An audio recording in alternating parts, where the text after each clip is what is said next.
Wow, somehow there's a college basketball video today after I said there wouldn't be. It's November 15th. It's, what is it, a Monday? Yeah, it feels like Sunday was yesterday.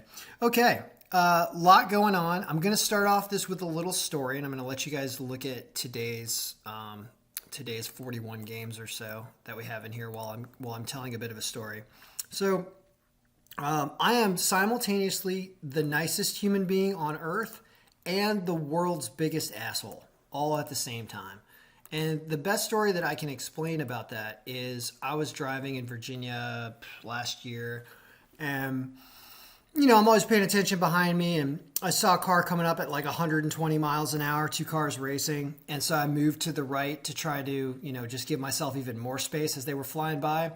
And one of the guys tried to pass the other guy, and apparently I didn't get over to the far right lane fast enough, and I got sideswiped at 100 miles an hour.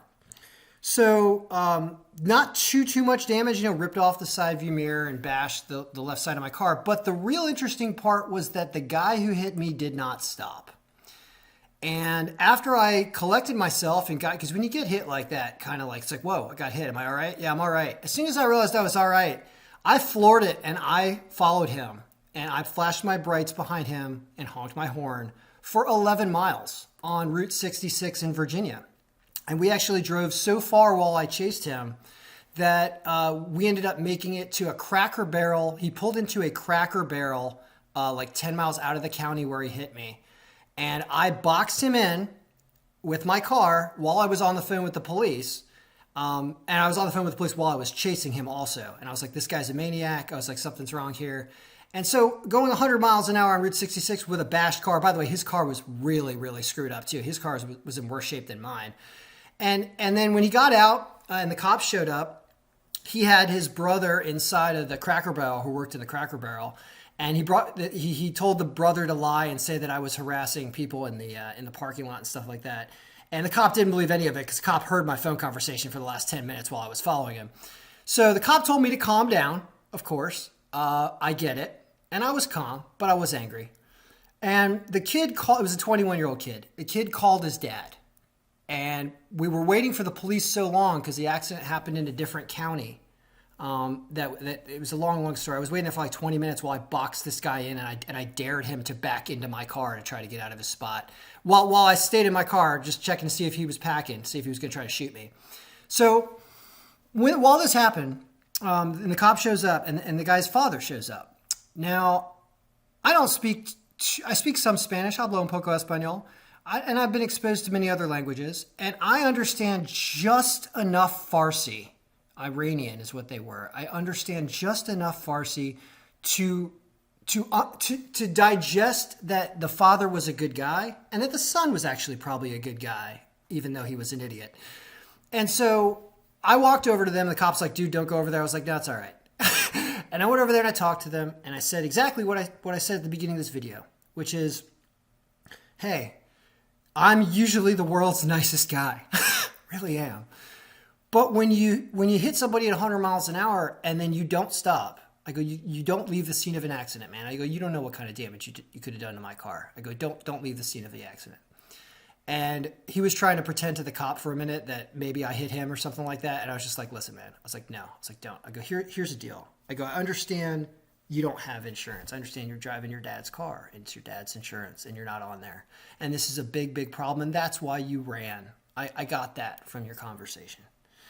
And I looked at my car and it was drivable. And it was going to be about $1,000 worth of damage to redo some panels. I looked at his car. It was like $4,000 worth of damage. And I ended up, getting the father's phone number, and the police officer was like, hey man, we can't really do anything because this happened 10 miles away in a different county. And, and I go, you know what? I go, I understand. I go, let's not report this to insurance because I know it's going to be a mess for them. And we'll deal with it outside because I understand that you guys are good people. And that's what we did. And my car still has a dent in the side of it to this day. But the point of that is when people compensate me for my time as I feel like I'm deserved when I do this, and anybody pays me anything during the day, I feel like I've helped someone wants my product, and I feel good and I'll do a video. If nobody's going to pay me when I'm asking them to, you can expect that I'm only going to send this to people who've paid me, and I'm not going to put it out to the greater public, and I'm not going to care. I'm going to be evil to everyone who doesn't pay. And it's very easy. It's very easy. Like, dude, thank Connor. Everybody thank Connor today. Connor subscribed to this last year, and he sent me an email because I don't bother people on email. Connor sent me an email and said, hey, man, I won so much with this last year. Are you doing subscriptions again? And I said, yeah, just send me whatever you want. You're on the list. You're a good guy. And he did. And so here you get a video. And while you had to suffer through my story for the last, I don't know how many minutes that was, now you're going to understand what the picks are. So let's do it. All right. First of all, underdogs that are home. Duquesne, lost with them, I think, earlier this year already once. They are plus 105. They're at home. They have a slight margin. That's the only underdog line. So that's your pot of gold pick. Weber State, okay. We're still working with last season stats, but that's the one pot of gold pick is Duquesne. What about all underdogs? Well, we've got a bunch of underdogs here, but we have no home bump, meaning we're assuming that this is a neutral site game and that the game isn't in Presbyterian. The game is somewhere on Mars, somewhere where both these teams haven't played before. That's what this neutral site projection means. As soon as you start putting a percentage in here, like 7%, then all of a sudden the home teams move down by 7% depending on what the margin was. And home teams will move up by this 7%. So Eastern Illinois pops up here and becomes a pick, and they're at plus 142. Now, the reason why I chose 7% is I want to talk about yesterday real quick. When you look at yesterday, you can see that yesterday with a 7% bump, yeah, that's not wrong. We went 21-1 yesterday with a 7% bump. I sent it out with a 10% bump. I was like, it's like that's going to be about right. That's 19-3, but these home teams down here lose, right? So 7% was the magic number yesterday. However, it did move Sacred Heart too far up, and I kind of like what a 0% bump did because it's a little bit easier to read. We had Sacred Heart way down here, and they lost. We had these teams way down here, these two away teams, Florida State, Kentucky, and they lost, okay? So looking at it with a 0% home bump just tells you when you see away teams down here that are supposed to win, they're probably not going to win. And any home teams down here where you can get points, take it, right?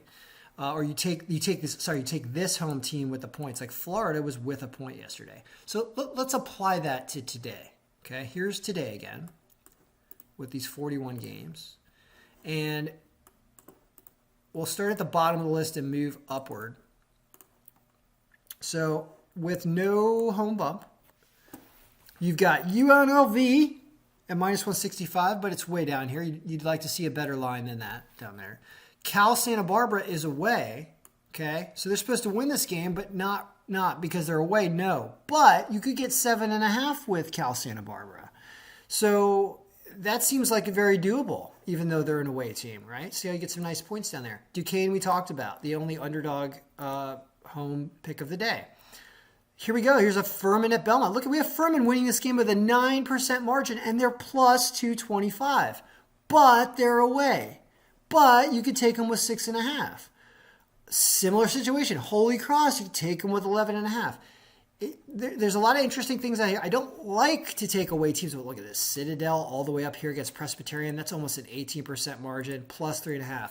Let's look at all these teams that are underdogs. Let's go back to this with no margin. I would say all of these teams with the points, all of them, every single darn one of them on a round robin. You're getting plus 3.5, plus 5.5, plus 11.5, plus 6.5. Duquesne's at home. You probably just take the 105 to win. And then Cal Santa Barbara plus 7.5. Will they all win? Probably not, because will they all win the game? Definitely not. But will they cover those points? Good chance that 4 or 5 out of those 6 cover, and 5 out of 6 is going to make you nice money on a round robin with these lines. If you want to have a lot of fun, throw all the underdogs on there, especially like Citadel and Sacramento State, and this 475 with Holy Cross. Like, wow.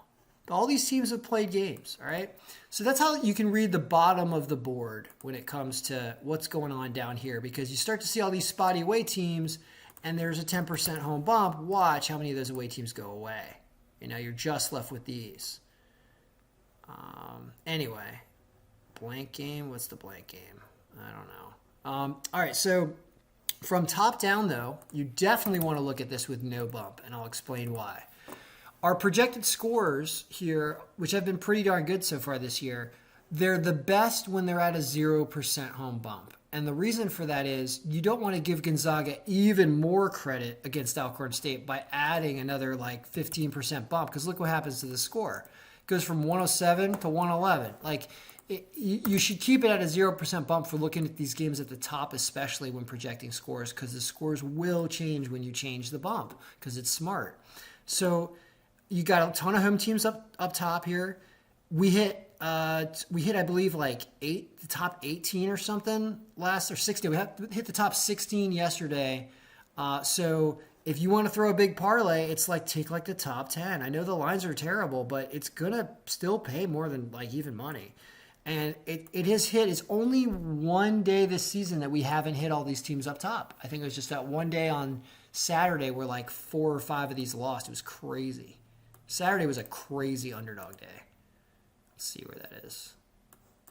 Saturday. Yeah. See, Saturday, all these underdogs lost up here. And we still hit the top 8 or 9. I think it changed slightly no, Lipscomb won. Yeah, we still hit the top 9, even on that day where these lost.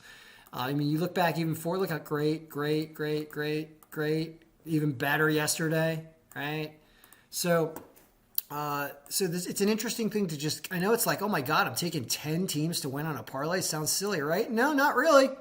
All these teams take a lot of different shots, and they have a lot of time to play defense. And honestly, you can hit those. Every time I give advice to hit that, like 6 out of 7 times it comes in.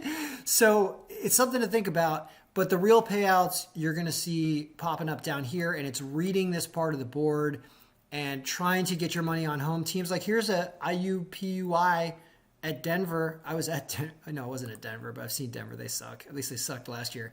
They're only minus 25.